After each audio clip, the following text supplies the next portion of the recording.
welcome Henrik, Ian. I think we could probably Bonsoir, say in football in terms Ian, that might be Henrik. a bit of a day of two halves. Alors, c'est un petit peu deux This afternoon, some of the victoires stats that have just been rolling in. It's the first time Europe have won all points in a foursome session. Biggest ever l'Europe total gagne win de in manière goals aussi in a nette. single session. It just goes on and on and on. But I'll come to you first, Henrik. Again, you partnered up with Justin Rose. Again, you guys delivered. What is it about your partnership that works so well? Well, I think as with many other successful partnerships over the years, when you're playing with someone, you know them well, you're friends, and obviously we play a pretty similar game as well. Normally, I think we a lot of times do well on the regular tour in similar events and similar type of courses. So it all kind of falls into place pretty easy, and we got a good team there with our caddies as well. So yeah, we're just having a lot of fun out there, and we've been very successful and managed to win once again. So we're very pleased with that.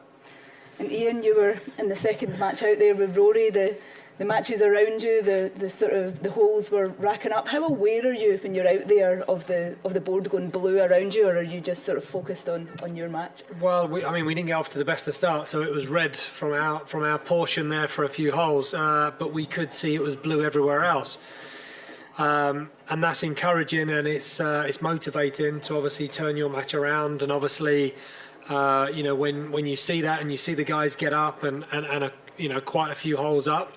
It fills you full of energy, and you know, we did a good job of turning the match around at the right time, and you know, we kept the ball in play on a very tricky afternoon on a difficult golf course, and it was tough. Thanks. I think we'll go to some questions now. Mic number one over here first. Yeah, to both of you, you both played with guys that suffered tough losses in the morning, so how did you get them up after that, and what else was said after that morning session to get Europe to produce what happened in the afternoon? Yeah, it's obviously what Ian and I said that turned everything around. No, it was just a quick little, you know, word of encouragement when the boys came off the course in the morning. Like any match, you try your hardest, you're fighting hard out there, and sometimes it goes for you and sometimes it don't. And this morning, potentially we, you know, might have been a tad unlucky there with the 3-1 result, but we made up for it in the afternoon. And it's just for those guys coming off the course to recharge. They don't have much time. I think Justin had pretty much spot on half an hour and just grab a bite, and I don't even think he hit any shots before he came straight from the clubhouse out onto the to the first tee. So you know, that's pretty tough to come straight from lunchroom and go down and hit that first tee shot. But no, he managed to shake off that loss in the morning and played solid in the afternoon with me. So happy to team up with him again. And in the centre, Mike too. Ian, I know you're busy this morning and then getting ready for your match, but how much of an influence is what Frankie and Tom are able to do, considering the opposition they're up against today, to go 2-0 like that? It's very impressive. You know, I played with Frankie in practice this week, and he barely missed a fairway, he barely missed a green. I played with Tommy as well, and he played great. So, you know, that pairing was a very solid pairing from when Thomas agreed to put them out. And they've done a stellar job. I mean, they really did. They played some great golf today, and it's great for them to go. You know, 2-0 is pretty impressive. And Mike 4 over here on the left. Guys, you mentioned seeing the blue on the scoreboards. At any point did you see that Sergio and Alex were 7 up through 9? And if so, how would you react to seeing something like that on a scoreboard? Well, I mean, I said earlier, it's encouraging. It's an energy boost. Whenever you look at a board and you see a match that's blue, it gives you a lift. But when you see it up as heavy as that, you know they're obviously playing great golf. And enjoying it. It's not until we have a look at the scores now to realise how well they played on that front side in very tricky conditions on a very tricky golf course. So it was good to see, you know, Sergio and Alex do that. You know, they're pretty excited right now. Mike 1 over in the right. Hi, you were there on the first tee at the start, so getting the crowd all geared up. I mean, was that your plan or was that a team idea? I shared a car home with Thomas last night, and I just said to Thomas, I will be up there early, and I'm going in that grandstand. He didn't say no, don't do it. So I went up there to enjoy it. Obviously, there was a long wait, between obviously seeing the guys tee off and an afternoon round of golf. So it was a great adrenaline rush. It was great to get up there to enjoy the fans. I've never seen a first tee stand like it. Not sure we'll ever see another one as big. Hopefully, well, we'll see if we get a bigger one. But it's impressive to be up there enjoying it. But I did have to come in and have a 45-minute sleep once I got back in. Staying on mic 1 on the right. Ian, I was just wondering if you could complete that earlier answer about Rory and sort of if you needed to G him up or if you said anything to him beforehand. I didn't need to say anything to Rory McIlroy.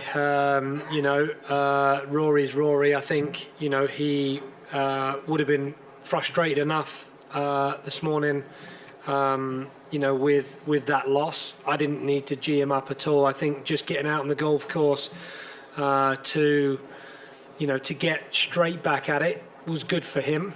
And it was inspiring for me. Every time I've played with him, we've had success. So it was great to get back on the course, great to get that feeling again. And he didn't need any G'ing up at all. He needed slowing down, if anything. I could barely keep up with his little legs. Slowing down with that tee shot. Mic 1 again over here on the right. Question to both gentlemen.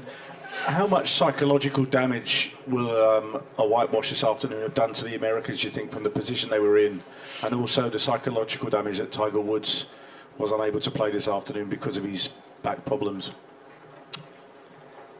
I don't know, really. I mean, I think, when, we're obviously enjoying the fact of winning an afternoon session, 4-0, which is the first time that's ever happened. So we're enjoying that fact.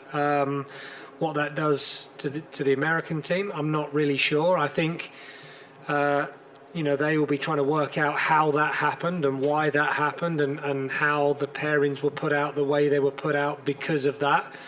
And they might do something different tomorrow. So, the fact of Tiger not playing,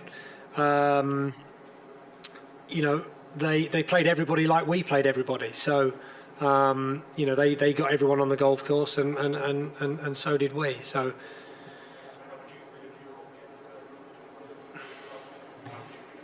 well, it would be hard to take. I mean, from the buzz of the morning round and as strong as their matches kind of turn around there at the end, you'll be disappointed. There's no question about it. We were disappointed this morning, and I know the guys. When I was going out to warm up, it's hard to take. When you're sitting in a team room and there's not. There's not a great buzz. It's not a nice feeling. So, you just have to pick yourself up and go back out and try and turn it around. But having said that, I mean they're a very, very strong team with strong competitors, and they're obviously going to motivate them to come harder after us tomorrow morning, and they want to get those points back as soon as possible. So, as nice it is to get that advantage in this session. We have to be prepared that they're going to come hard after us tomorrow, and we've got to be on our toes and try and hold that charge back. And a final question here on mic 2, and this right. Ian, I think you were photographed afterwards with John Terry. I just wanted do you know him at all, and what did he have to say? I don't really know him very well, apart from obviously Instagram. We message a little bit on there, so I haven't spent a lot of time in his company. He played well for United, didn't he? But I mean, obviously, as a fellow sportsman, to come out and enjoy the atmosphere like he enjoyed today was great to see him here, and it's great to see fans in general out enjoying themselves. So I'm sure I'll get to know him a bit more. Hopefully, he's going to come back out. He says he might be back here Sunday, and hopefully we can do him proud. Well, thank you, Henrik. Ian, thanks. He had a blue shirt on. It wasn't a Chelsea one. On that note, thank you everyone. Thanks, guys. I wonder if